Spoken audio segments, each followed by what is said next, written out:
Halo Sobat Bola, apa kabar? Semoga semua dalam kondisi Baik, sehat dan bahagia selalu. Amin, amin. Ya, amin. akhirnya PSSI sudah merilis nih untuk ajang AFF nanti dan sudah dipanggil 28 nama. Bro Ipung, Betul. siapa aja nih Ya, 28 nama? ya kalau 28 nama kan di luar dari apa pemain-pemain yang baru pertama kali dipanggil ke timnas, Mhm, itu masih langganan yang lama ya. Seperti pemain-pemain abroad itu hampir semua dipanggil. mhm, Itu ya apa seperti Elkan, Sadil, Arhan, Asnawi, Witan, Egi. Itu kan mereka memang sudah sepertinya dipanggil ya karena memperhitungkan juga bahwa kesiapan dan kebugaran pemain abroad, saya pikir itu justru lebih ini ya lebih baik ketimbang pemain-pemain lokal yang sementara ini masih menepi karena liga belum bergulir. Nah, mhm, kemudian ada juga penambahan sisipan dari pemain-pemain yang under 20. Itu mhm, kalau kita lihat dari list namanya ada 3 nama. Ya memang Marcelino sih memang sudah pernah dimainkan di apa tim senior sebelumnya mhm, ya. mhm, Nah, di sini ada Muhammad Ferrari mhm, dan Zaki Ashraf ya. Zaki mhm, Ashraf ini juga pertama kali dia dipanggil untuk masuk level senior. Melihat pada hasil yang dia perlihatkan, performa yang dia perlihatkan saat TC di Eropa dan pertandingan-pertandingan uji coba. mhm, Zaki Ashraf akhirnya bisa menempati mungkin akan menjadi seorang pelapis di Witan atau Egi di sisi mhm, sayap mhm. begitu. Wah, oke, Kemudian menarik. kemudian ada juga yang biasa di Liga 1 ya macam Ricky Kambuaya, Mhm, kemudian Sahrian Abibanyu, Maklok, Rahmat Irianto, Rizky Ridho, Fahrudin Arianto. Itu adalah pemain-pemain langganan di era STY yang mhm, bermain di Liga 1. Nah, kemudian kita kan mendapatkan kabar baik bahwa Sandy Walsh dan Jordi Amat sudah bisa nih mhm, diturunkan di AFF nanti. Mereka sudah pula dipanggil gitu mhm, loh.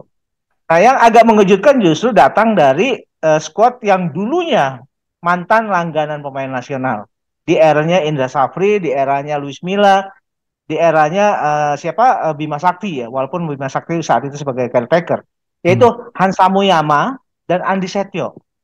Ini Hmm, justru ini adalah momen pertama mereka dipanggil ke timnas di eranya Sintayong, gitu loh bro. hmm.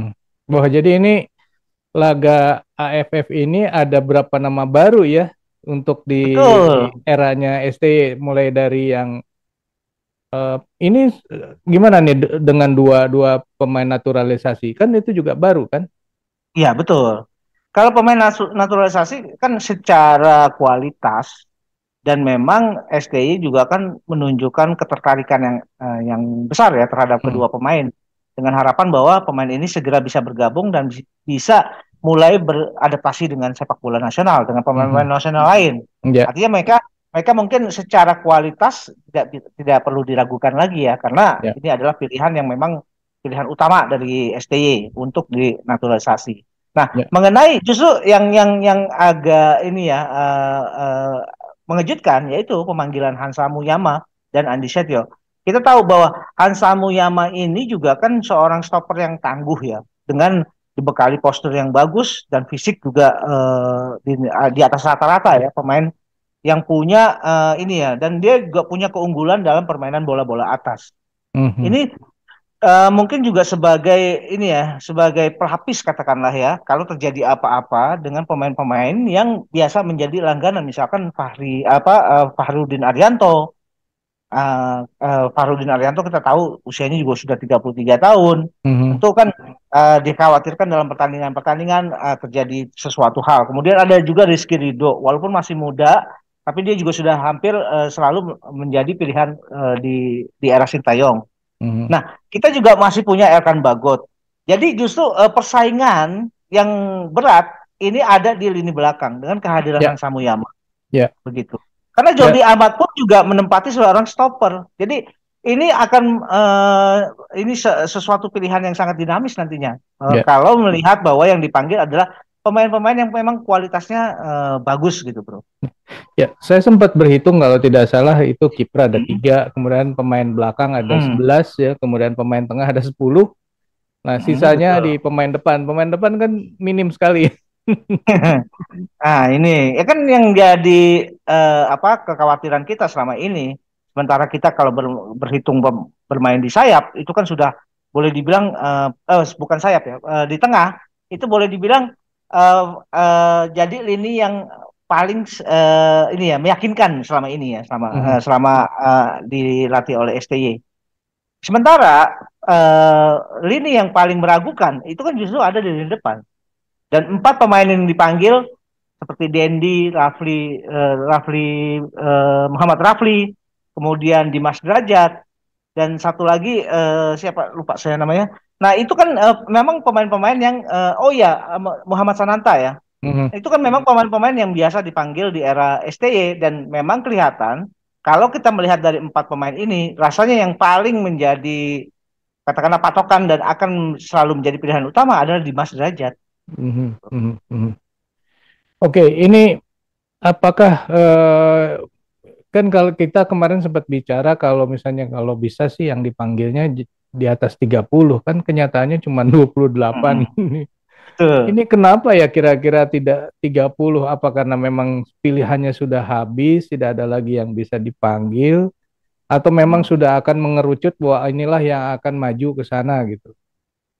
Ya, mungkin juga bahwa proses seleksi ini tidak lagi dibutuhkan mengingat waktu yang terlalu mepet ya. Mhm, Artinya yang 28 ini adalah pilihan yang paling logis mhm, dan pilihan yang mungkin akan menjadi pilihan utama nanti walaupun bisa jadi bahwa dari 28 juga akan mengerucut menjadi 25 atau tergantung dari keputusan dari AFF mhm. berapa pemain yang bisa dipanggil gitu loh. Ya. Bisa aja 23 gitu loh, bisa 25. Kalau 28 rasanya sulit ya. Mungkin Mhm. akan ada pemain-pemain yang nanti beberapa yang akan terpinggirkan ya Ya. menjelang Piala AFF bergulir nanti. Ya, oke. Nah, ini kan akan mulai tanggal 28 ya, November di Ya, Bali dan betul, betul. kemudian akan ada laga uji coba, cuman belum tahu Mm-mm. dengan siapa dan kemudian menjelang tanggal 23 di mana tanggal 23 ini adalah laga pertama Indonesia melawan Kamboja, itu Ya. tim akan berlatihnya pindah ke Jakarta. Nah, ini Mm-mm. kalau dilihat kan dari lini belakang ini ada 11 ya, tapi kan nanti pasti nggak akan 11 langsung bermain. Nanti jadi Betul. berapa-berapa ya main. Nah, tapi kalau misalnya dari 11 ini dipanggil tiga gitu ya, misalnya menggunakan Mm. skema 3-5-2 gitu. Tiganya ini yang paling utama siapa aja nih, Bro? Kemungkinan tiga ini yang akan dipilih ya dari 11 nama ya Asnawi ya itu Mhm, bisa bisa menjadi pilihan utama. Kemudian mungkin Fahrudin Arianto dan di situ Fahrudin juga bisa berganti tempat dengan misalkan Jordi Amat. mhm, Eh, ini dua ya masih antara Fahrudin dan Jordi Amat. mhm, Kemudian di kiri ada Farhan ya. Farhan ini mhm. juga Rehan. Pratama Arhan, sorry.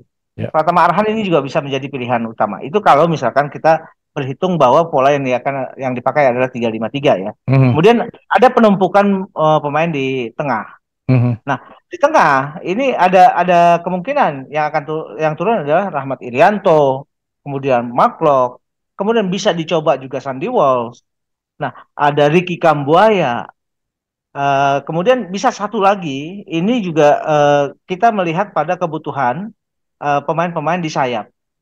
Ini bisa jadi Witan, Sulaiman, kemudian Witan mungkin dengan Egi ada persaingan di situ. Kemudian juga ada persaingan di sebelah kiri dengan Sadil Ramdhani.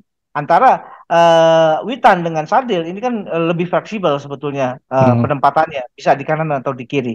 mhm, Tinggal yang di kanan bisa ditempatkan Egi yang mungkin bisa berkompetisi itu dengan pemain yang baru, Zaki Ashraf misalkan. mhm, Karena Zaki Ashraf melihat ada grafik pemain yang mulai menunjukkan hasil ya. mhm. Nah, kalau di depan itu kan 3-5-1 ya. Kalau 3-5-2, sorry. 3-5-2 itu bisa jadi ada pemain yang berperan sebagai false nine.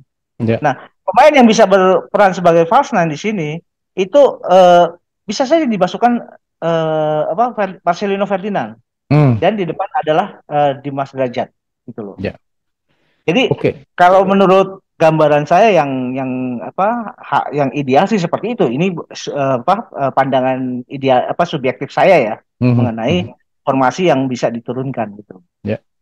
Nah, dari luar negeri sendiri yang dari Hmm. Vietnam, Thailand itu kan juga Hmm. belum memberikan komentar ya terhadap susunan pemain Hmm. Indonesia. Betul. Walaupun memang di pemain Vietnam sendiri apa Nguyen Quang Quang Hai yang bermain di Perancis itu sepertinya akan diturunkan bro di Wah, laga AFF. Mengingat Liga Perancis juga kan lagi ini ya, lagi berhenti sebentar. ya. Berarti pemain-pemain di luar juga ya banyak yang udah bersiap-siap nih untuk melawan Indonesia. Sepertinya begitu karena baik Thailand maupun Malaysia sebelum Piala AFF rasanya mereka akan segera mengadakan laga-laga uji coba. Hmm, Dan kita harapkan sekali bahwa Indonesia juga walaupun dengan persiapan yang mungkin tidak panjang, ya laga uji coba itu dibutuhkan juga, bro. ya, ya. Oke, Sobat Bola, itulah obrolan kita mengenai susunan pemain yang sudah dipanggil oleh PSSI untuk laga di ajang AFF nanti. Menurut Sobat sendiri siapa nih yang tertinggal yang tidak terpanggil ya? Kalau menurut saya kayaknya Ronaldo tidak terpanggil. Silakan tulis di kolom komentar. Kita akhiri dulu obrolan kita kali ini. Kita lanjut di video yang akan datang. Sampai jumpa. Bye. Baik.